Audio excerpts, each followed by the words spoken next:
વિદ્યાર્થી મિત્રો, આપણે ધોરણ 9માં છેલ્લે ગાંધીજીએ જે અસહકારનું આંદોલન આપ્યું હતું એના વિશે આપણે વાત કરી ગયા હતા. આજે આપણે વાત કરવાના છીએ સુભાષચંદ્ર બોઝ આઝાદ હિન્દ ફૌજની વિશે. એની ટૂંકી માહિતી તમને બોર્ડ ઉપર મેં લખી છે કે સુભાષચંદ્ર બોઝનો જન્મ ઓડિશાના કટક શહેરમાં થયો હતો. 23 જાન્યુઆરી 1897 થયો હતો એમનો જન્મ. પિતાનું નામ હતું રાય બહાદુર જાનકીનાથ. એ સરકારી વકીલ હતા. માતા શ્રીમતી પાર્વતી દેવી ધાર્મિક પ્રવૃત્તિવાળા હતા. બાળપણથી એવું લાગતું હતું કે આ બાળક ભણી અને ઉચ્ચ ડિગ્રી પ્રાપ્ત કરશે. કોલકાતાની પ્રેસિડેન્સી કોલેજમાં થી પરીક્ષા પાસ કરી વધુ અભ્યાસ માટે ઇંગ્લેન્ડ જાય છે. ત્યાં ખૂબ જ અઘરી ગણાતી પરીક્ષા ICS ઇન્ડિયન સિવિલ સર્વિસ ચોથા નંબરે પાસ કરે છે અને ઇંગ્લેન્ડમાંથી પાછા પોતે કોલકાતા આવે છે. કોલકાતાની પ્રેસિડેન્સી કોલેજમાં એક અધ્યાપક હોય છે ઓટ, અંગ્રેજી અધ્યાપક એક ઓટ હોય છે. એ રંગભેદની નીતિ ભારતીય વિદ્યાર્થીઓનું અપમાન કરતો હોય એના કારણે આ યુવાનના મગજમાં ક્રાંતિના બીજ રોપાઈ જાય છે. 1923માં રાષ્ટ્રીય સ્વરાજ્ય પક્ષમાં જોડાય છે. પછી 1938માં માત્ર 41 વર્ષની ઉંમરમાં હરિપુરા એટલે સુરત ખાતે કોંગ્રેસના અધિવેશનમાં પ્રમુખ સ્થાને નિમણૂક પામે છે. સૌથી નાની વયના પ્રમુખ બને કોંગ્રેસના. પછી ગાંધીજી સાથે સુભાષ બાબુના મતભેદ વધી જાય છે એટલે પોતે કોંગ્રેસ છોડી દે છે અને પોતાનો એક નવો પક્ષ બનાવે છે, ફોરવર્ડ બ્લોક નામના પક્ષની સ્થાપના કરે છે. એના ઉદ્દેશ પણ રંગભેદની નીતિનો વિરોધ કરવો, અસ્પૃશ્યતા નિવારણ, જેટલા કોંગ્રેસના જે ઉદ્દેશો હતા એવા જ કાર્યક્રમો આપે છે અને ઘણીવાર જેલવાસ પણ ભોગવે છે. અને આપણે આગળ અભ્યાસ કરશું કે તેઓ ભારતની આઝાદીમાં કેવો ફાળો આપ્યો છે.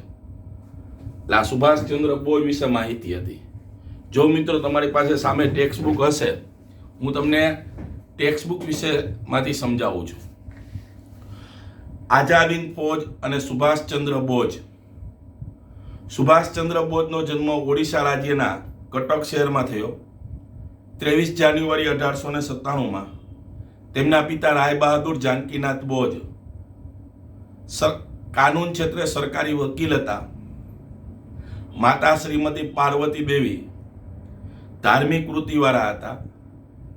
આ બંગાળી છોકરો બ્રિટિશ સરકારમાં એક વફાદાર સેવક બનશે તેવી લોકોએ ભવિષ્યવાણી વિચાર કરી હતી, જેને ભારતની બ્રિટિશ હુકુમત સામે એક સ્વાતંત્ર્ય સેનાની તરીકે કામ કર્યું. કોલકાતાની પ્રેસિડેન્સી કોલેજમાં ખૂબ સારા ગુણે પરીક્ષા પાસ કરી વધુ અભ્યાસ અર્થે ઇંગ્લેન્ડ જાય છે. ઇંગ્લેન્ડમાં ખૂબ અઘરી ગણાતી પરીક્ષા ICS ઇન્ડિયન સિવિલ સર્વિસ એ ચોથા નંબરે ઉત્તીર્ણ કરી ફરીથી કોલકાતા આવે છે. કોલકાતાની કોલેજમાં જે અંગ્રેજ અધ્યાપક ઓટ છે એ રંગભેદની નીતિ, ભારતીય વિદ્યાર્થીઓના અપમાનજનક વર્તન અને અભિમાનના કડવા અનુભવના કારણે એના મગજમાં ક્રાંતિના બીજ રોપાય છે. તેઓને સ્વાતંત્ર્ય સંગ્રામમાં ખૂબ જ રસ હતો. તેઓ હિન્દી મહાસભાના સક્રિય કાર્યકર્તા બની ગયા હતા. 1923માં રાષ્ટ્રીય સ્વરાજ્ય પક્ષમાં જોડાય છે અને લોકોમાં અતિપ્રિય નેતા બની જાય છે. જે સવિનય કાનૂન ભંગની લડત હતી તેમાં પોતે મોખરે રહે છે અને જેલવાસ પણ ભોગવવો પડે છે. 1938માં માત્ર 48 વર્ષની યુવાન વયે હરિપુરા એટલે સુરત કોંગ્રેસ અધિવેશનના પ્રમુખ સ્થાને નિમણૂક પામી. જેટલી લોકપ્રિયતાની યોગ્યતા એમને દર્શાવી હતી. સુભાષ બાબુના તમને મેં કીધું હતું ઉદાત્ત વિચારો હતા અને ગાંધીજીના વિચારો સાથે બેનો મેળ નહોતો ખાતો. એટલે સુભાષચંદ્ર બોઝ છે એ કોંગ્રેસ છોડી દે છે અને પોતાનો એક નવો પક્ષ બનાવે છે, ફોરવર્ડ બ્લોક. અને અવિરત સભાઓ સંબોધવી, અલગ અલગ જગ્યાએ દેશમાં અલગ અલગ જગ્યાએ પ્રવાસ કરવો, બ્રિટિશ વિરુદ્ધ જનમત જાગૃત કરવાના આશ્રયથી ઠેર ઠેર પ્રવાસ કર્યા. હિન્દ સંરક્ષણ કાયદો હતો, તેમાં તેમની ધરપકડ કરી અને કારાવાસની જેલની સજા કરવામાં આવે છે. અવિરત સભાઓ કરે છે, અંગ્રેજો વિરુદ્ધ લોકોને જાગૃત કરે છે. અને અંગ્રેજોએ બનાવેલો હિન્દ સંરક્ષણ ધારા હતો, કાયદો હતો, એના અન્વયે એની ધરપકડ કરી લેવામાં આવે છે અને એને જેલની કારાવાસની સજા કરવામાં આવે છે. 1940માં કારાવાસમાં એક રાજકીય કેદી તરીકે તેમની સાથે અયોગ્ય વ્યવહાર થતો હતો. એક રાજકીય કેદીને જે સવલતો મળવી જોઈએ એ સવલતો એને મળતી નથી, એવો અયોગ્ય વ્યવહાર થતો હતો. એટલે પોતે જેલમાં જ આમરંત ઉપવાસ ઉપર ઉતરી આવે છે. આમરંત ઉપવાસ ઉપર ઉતરે છે, પ્રતિક ઉપવાસ નહીં કે મારી યાર અયોગ્ય વ્યવહાર થાય છે, હું ઉપવાસ ઉપર ઉતરું છું. એ ઉપવાસ ઉપર ઉતરે એટલે એમની તબિયત બગડે છે. એટલે એના અધિકારી એવું નક્કી કરે છે કે એમના નિવાસ સ્થાને જ, એમના ઘરે જ આપણે એને નજરકેદ કરીએ. પરંતુ તેઓ પઠાણના છુપાવે છે. એ પોતે ઘરમાં એને નજરકેદ કરવામાં અહીંયાથી પઠાણનો છુપાવે છે. એ કોલકાતાથી પેશાવર જાય, પેશાવરથી કાબુલ જાય, કાબુલથી ઈરાન જાય, ઈરાનથી રશિયા થઈ અને બર્લિન જર્મની સુધી પહોંચે છે. પોતાની એક હિન્દ સંરક્ષણ ધારા હેઠળ એની ધરપકડ થયેલી હોય છે અને કારાવાસના જેલની સજા થઈ હોય છે. પણ કારાવાસની જેલની સજામાં એમ કે હું રાજકીય કેદી તરીકે મારી સાથે જે વ્યવહાર થવો જોઈએ એવો વ્યવહાર થતો નથી, અયોગ્ય વ્યવહાર થાય છે. એના કારણે આમરંત ઉપવાસ ઉપર ઉતરે છે. ઉપવાસમાં એની તબિયત બગડી જાય છે. એ તબિયત બગડે એટલે પોતે એમ કે છે,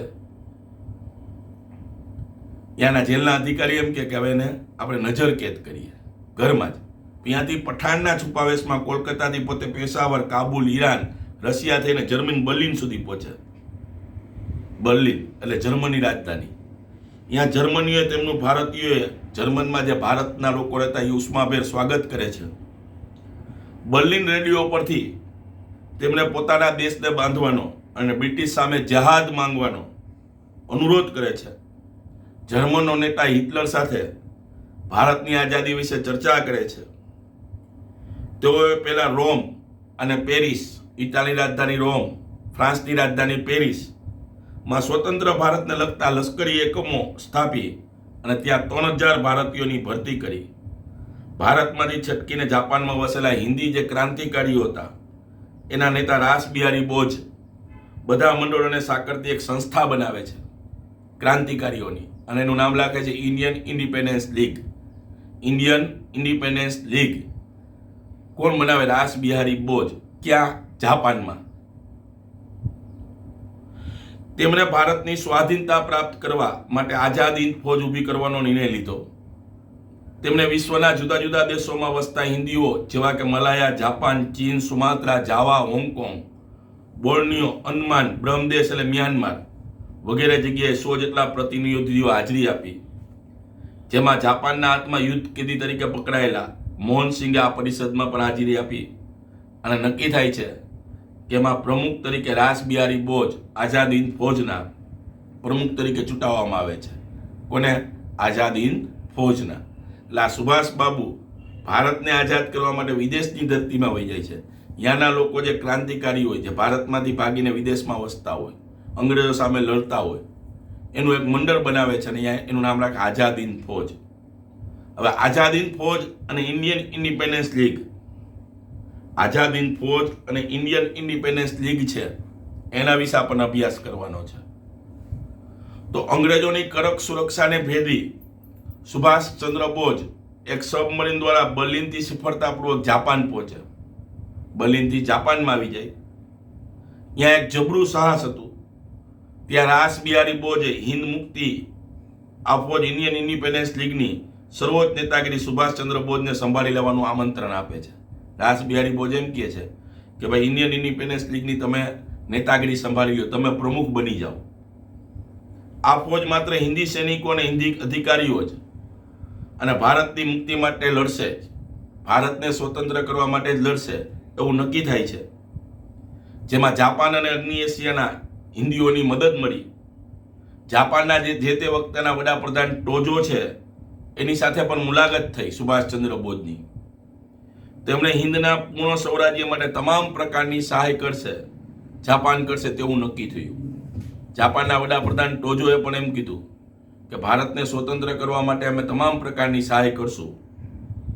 જાપાની લશ્કર હિન્દમાં આગળ વધે તેમ તેમ કામ ચલાવ સરકાર ત્યાં રચી અને ત્યાંનો વહીવટ તેમને સોંપશે અને જાપાન તેને માન્યતા આપશે એવું નક્કી થયું હતું. સુભાષચંદ્ર બોઝ જાપાનથી સિંગાપુર અને ત્યાંથી સર્વસંમતિએ ઇન્ડિયન ઇન્ડિપેન્ડન્સ લીગના પ્રમુખ તરીકે તેમની વરણી થાય.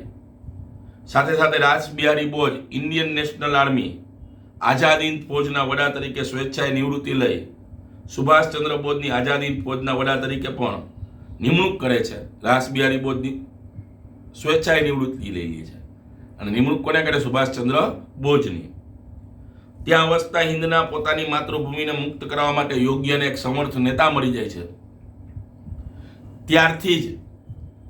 જ્યારથી નેતાગીરી સુભાષચંદ્ર બોઝના હાથમાં આવે ત્યારથી એમને નેતાજીનું બિરુદ આપવામાં આવે છે. કેનું બિરુદ આપવામાં આવે છે? નેતાજીનું. એટલે સુભાષચંદ્ર બોઝને ત્યારથી નેતાજીનું ઉલામનું નામ આપવામાં આવે છે. નેતાજી સૈનિકોને સૂત્ર આપે છે, ચલો દિલ્હી, તુમ મુझे ખૂન દો મેં તુમ્हें આઝાદી દૂંગા, અને જય હિન્દના સૂત્રો આપે છે. ચલો દિલ્હી, તુમ મુझे ખૂન દો મેં તુમ્हें આઝાદી દૂંગા, અને જય હિન્દ ના સૂત્રો આપે છે. અને પોતાના કુશળ માર્ગદર્શન દ્વારા આરજી હુકુમત એટલે સમાંતર સરકારની રચના કરી દક્ષિણ પૂર્વ એશિયાના દેશોનો પ્રવાસ કરી ત્યાંના ભારતીયો પાસે માતૃભૂમિની સ્વતંત્રતા કાજે તેમને સર્વસ્વનું બલિદાન આપવાની માંગણી કરે છે. ધીમે ધીમે સુભાષચંદ્ર બોઝ અલગ અલગ પ્રાંતોમાં કામચલાઉ સરકારની પણ સ્થાપના કરશે. પણ બનશે એવું કે તે વખતે બીજું વિશ્વયુદ્ધ ચાલુ હોય છે. અમેરિકા જાપાનના બે હિરોશીમા અને નાગાસાકી ઉપર પરમાણુ બોમ્બ ફેંકે છે. એટલે જાપાનની તાકાત ઓછી થઈ જાય, જાપાનની તાકાત મળતી ઓછી થઈ જાય છે. એટલે એ કાર્ય અટકી જાય છે અને સુભાષ બાબુ એક પ્લેન મારફતે બહાર જતા હોય છે. એ પ્લેનમાં એક્સિડન્ટ થઈ ગયું, પ્લેનનું આગ લાગી કે કેવી રીતે મૃત્યુ પામ્યા એ આજ દી સુધી આપણો વન ઉકેલો પ્રશ્ન છે. આજ દી સુધી કોઈ ઉકેલી શક્યું નથી. જો મિત્રો આગળ આઝાદ હિંદ ફૌજનું નેતૃત્વ કોને સંભાળ્યું હતું? સુભાષચંદ્ર બોઝે. અને કામચલાઉ સરકારની રચના કરી. તેમાં વડાપ્રધાન તમને કીધું અને લશ્કરના સર્વોચ્ચ વડા બન્યા. હિન્દના આ કામચલાઉ સરકારને જાપાન, જર્મની, ચીન, ઇટાલી, બર્મા વગેરે દેશોએ માન્યતા પણ આપી દીધી. હું કામે કે એ દેશના વડાઓ સાથે સુભાષચંદ્ર બોઝે મિટિંગો કરી હતી. આ સરકારે હિન્દી ભાષાને રાષ્ટ્રીય ભાષા તરીકે અને રાષ્ટ્રધ્વજ તરીકે તિરંગો ધ્વજ સ્વીકાર્યો. અને આવક માટે જાપાન સહાય કરશે. સ્વૈચ્છિક ફાળો મિલકત વેરો રાખવાનું નક્કી થયું. નેતાજી 1943માં અંદમાન નિકોબાર ટાપુઓની મુલાકાત લે છે. અંદમાન નિકોબાર ટાપુ જે લક્ષદ્વીપમાં આવેલા છે એની મુલાકાત લે 1943માં. અને એ ટાપુને પોતે અનુક્રમે નામ આપે છે શહીદ અને સૌરાજ્ય. અંદમાનને નામ આપે શહીદ અને નિકોબારને નામ આપે સૌરાજ્ય. કોણ નામ આપે? સુભાષચંદ્ર બોઝ. હવે આવે છે અંતિમ તબક્કો અને સુભાષ બાબુની શહીદી. અંતિમ તબક્કો અને સુભાષચંદ્ર બોઝ કેમ શહીદ થયા એના વિશે આવે છે. નેતાજીના નેતૃત્વ હેઠળ સૈન્ય ટુકડીઓ રંગૂન, પ્રોમ, કોહિમા એટલે હાલમાં નાગાલેન્ડની જે રાજધાની છે વગેરેના પ્રદેશો કબજે કરે છે. ઇમ્ફાલ એટલે મણિપુરની રાજધાની જીતી લે છે. પણ બીજા વિશ્વયુદ્ધના સમયગાળા દરમિયાન અમેરિકાએ બ્રિટન તરફ યુદ્ધમાં ઝુકાવ્યું અને જાપાને નાગાસાકી અને હિરોશીમા શહેરો ઉપર બોમ્બ વર્ષા કરતા જાપાનની તાકાત ઓછી થઈ જાય અને શરણાગતિ સ્વીકારવી પડે છે.